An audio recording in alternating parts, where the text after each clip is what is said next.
જન્માષ્ટમી પછીના નોમના દિવસે સમગ્ર ભારતમાં ગોકુળ મથુરા વ્રજભૂમિ બાદ એકમાત્ર અંજારના સતાપર ખાતે આવેલા ગોવર્ધન પર્વત મધ્યે નંદ મહોત્સવની ઉજવણી કરવામાં આવી હતી। નંદ મહોત્સવ કૃષ્ણ ભગવાનને જ્યારે જન્મ સમયે અષ્ટમીની મધ્યરાત્રિએ વસુદેવ મહારાજ નંદ આહિરને ઘરે ગોકુળમાં મૂકી આવે છે। નવમીના દિવસે સવાર પડતા જ્યારે સમગ્ર ગોકુળની પ્રજાને સમાચાર મળે છે કે નંદજીના ઘરે લાલાનો જન્મ થયો છે, ત્યારે સમગ્ર ગોકુળવાસીઓ નંદ મહોત્સવ મનાવી જે રીતે કૃષ્ણ જન્મની એકબીજાને વધામણી આપે છે, તેવી જ રીતે અદ્ભુત પરંપરાને સચ્ચિદાનંદ મંદિરના મહંત ત્રિકમદાસજી મહારાજે જાળવી રાખી છે। મટકી ફોડ, રાસલીલા અને વનભોજનના કાર્યક્રમોનું આયોજન કરાયું હતું। મહંત ત્રિકમદાસજી મહારાજ તથા રત્નાલ મંદિરના મહંત ભગવાનદાસજી મહારાજે રસિકજનો સાથે રાસ લઈ મટકી ફોડમાં જોડાઈ નંદ ઘેર આનંદ ભયો જય કનૈયા લાલ કી, યશોદા કો લાલો ભયો જય કનૈયા લાલ કીના નારા સાથે ભજનની મોજ કરાવી હતી। તો જન્માષ્ટમીના દિવસે ગામડાની પરંપરા મુજબ ગોરબાઈ અને કાનુડાની ગામના મુખ્ય પ્રવેશ દ્વારથી યજમાન પરિવાર સુરેશભાઈ ડેકાભાઈ માતાના ઘર સુધી વાજતે ગાજતે શોભાયાત્રા નીકળી હતી। શોભાયાત્રામાં સચ્ચિદાનંદ સંપ્રદાય મહંત ત્રિકમદાસજી મહારાજ દ્વારા આશીર્વાદ આપવામાં આવ્યા હતા। આ પ્રસંગે બહોળી સંખ્યામાં ગ્રામજનો જોડાયા હતા। નંદ મહોત્સવ એટલે કે ભગવાન શ્રીનો પ્રાગટ્ય ઉત્સવ, ભગવાન શ્રી કૃષ્ણ પ્રાગટ્ય ઉત્સવ ને ઉત્સવ જેમ વૃંદાવન આદિમાં ઉજવાતા હોય છે એ જ ભાવથી સમગ્ર સનાતનીઓ જ્યાં જ્યાં અવસ્થા હોય, ભારતમાં હોય, વિદેશમાં હોય, જ્યાં જ્યાં અવસ્થા હોય ત્યાં ભગવાન શ્રી કૃષ્ણનો ઉત્સવ ઉજવતા હોય। કદાચ લંડનમાં હોય, વિદેશ પણ આપણા કૃષ્ણજીનો જન્મ ઉજવતા હોય છે।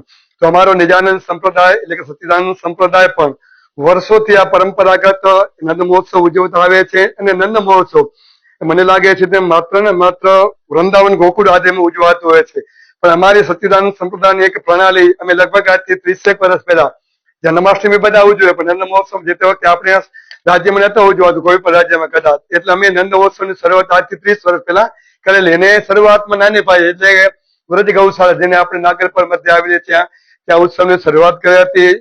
જે બીજ વાવાયું આજે આપણે સૌએ જોયું હશે, વટવૃક્ષ બનીને સમગ્ર દુનિયાને પ્રેરણા આપતું હોય છે।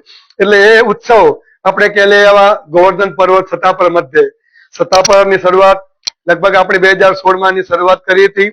અને જે તે વખતે દેશના પ્રજાવત્સલ દેશના વડાપ્રધાન નરેન્દ્રભાઈ મોદી પણ પધાર્યા હતા। એમણે આ ગોવર્ધન પર્વત જોઈ અને ગોવર્ધન પર્વતને એક વૃંદાવનની ઉપમા આપી હતી, કેમ કે આટલું હરિયાળું જેમાં અસંખ્ય વૃક્ષો છે, અનેક પશુ પક્ષી કિલ્લર કરતા હોય છે। એટલે એ સ્થળ ઉપર છેલ્લા લગભગ 10 વર્ષથી અમે આ નંદ મહોત્સવ ઉજવીએ છીએ। એમાં કોઈને વ્યક્તિગત આમંત્રણ ન હોય, સનાતન સભા બધા લોકોને જાહેર આમંત્રણ હોય છે। લગભગ 10 થી 15,000 લોકો, એમાં રાજકીય હોય, સામાજિક હોય, ધાર્મિક હોય, બધા લોકો સ્વયંભૂ આવતા હોય છે। અને વન ભોજન તો આજના દિવસના પ્રસંગે દાતા ગોપાલભાઈ રાગાભાઈ માતા ગામ સત્તાપરના રહેલા છે।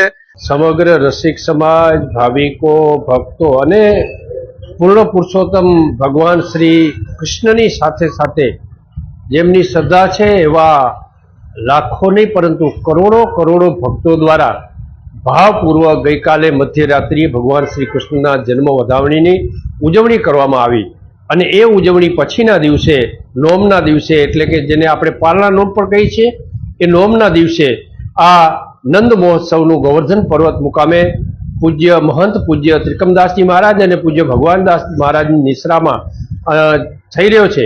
ત્યારે ખૂબ મોટી સંખ્યામાં ભક્તો ભાવિકો પણ આ પારણા નોમને વધાવવા માટે એકઠા થઈને પોતાની ભક્તિ, શ્રદ્ધા અને સુમન અર્પણ કરીને આ જે કંઈ સમાજની કઈ પરંપરા છે, જે કઈ સંસ્કૃતિ છે, આપણી ઓળખ છે, આપણા જે સંસ્કાર છે, એના જતન અને સંવર્ધન માટે જે રીતે પૂજ્ય મહારાજશ્રી પ્રયત્ન કરે છે, એના પ્રયાસમાં લોકોના જે કંઈ સહકારના ભાગરૂપે આજે આ ઉત્સવનું આયોજન થઈ રહ્યું છે।